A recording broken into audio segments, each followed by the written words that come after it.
अकोला जिल्ह्यातील शासनाने वाळूची हर्रासी न केल्यामुळे बाळापूर तालुक्यातील उरळ पोलीस स्टेशन हद्दीत अवैध वाळू विक्रीला चांगला सुती आला असून ग्रामीण भागात दिवसाढवळ्या कोणाचाही धाक न बागडता खुलेआम बिना नंबरच्या 40 ते 50 ट्रॅक्टर 20 ते 25 ट्रक बिना नंबरच्या प्लेटचे रेतीची तस्करी करताना मीडियाच्या कॅमेऱ्यामध्ये कैद झाले आहे।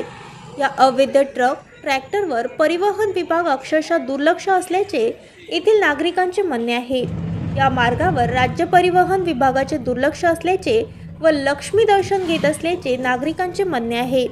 उरळ परिसरात रेती तस्करांचे सगळ्यात मोठे रॅकेट सक्रिय असल्याचे जनसामान्य नागरिकांचे चर्चेचा विषय बनला आहे। ट्रॅक्टर ट्रक 407 या वाहनातून तालुक्यातील काजीखेड, मोखा, लोहारा, कवठा, डोंगरगाव, हाता सोनाळा, बोरगाव, वैराळे, नागसागर सह निंबा फाटा चौफुलीवर सीसीटीव्ही कॅमेरे लावले असताना सुद्धा येथील कॅमेरे हे शोभेची वस्तू बनले आहे। येथील सीसीटीव्ही कॅमेऱ्यामधून दररोज 40 ते 50 वाळूची तस्करी करणारे वाहन ये-जा करीत असतात। महसूल व पोलीस प्रशासन रेती तस्करांवर कारवाई करण्याकरिता कुमकुवत पडत असल्याचे येथील नागरिकांचे म्हणणे आहे।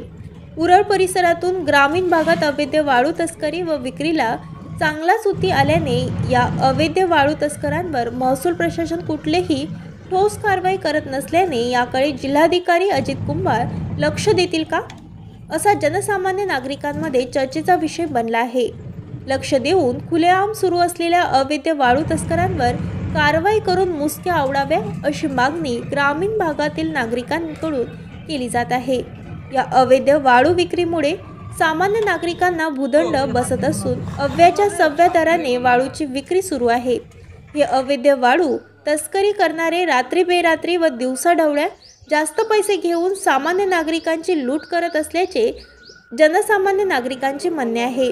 त्यांच्यावर महसूल व पोलीस प्रशासनाकडून कुठलीही कारवाई होत नसल्याने या अवैध वाळू तस्करांना कोणाचाही धाक उरलेला नाही। त्यामुळे यांची हिंमत दिवसेंदिवस वाढत असून खुलेआम अवैध वाळू वाहतूक व विक्री सुरू असल्याने शासनाला रुपयाच्या महसुला हे वाळू तस्कर चुना लावत असल्याचे नागरिकांचे म्हणणे आहे। दरवर्षी वाळूची हर्रासी करणे गरजेचे आहे। रॉयल्टीच्या नावावर या निंबा फाटा परिसरात खुलेआम रात्र आणि दिवसा वाळूची वाहतूक सुरू आहे। हा परिसर वाळू माफियांचा अड्डा बनला आहे।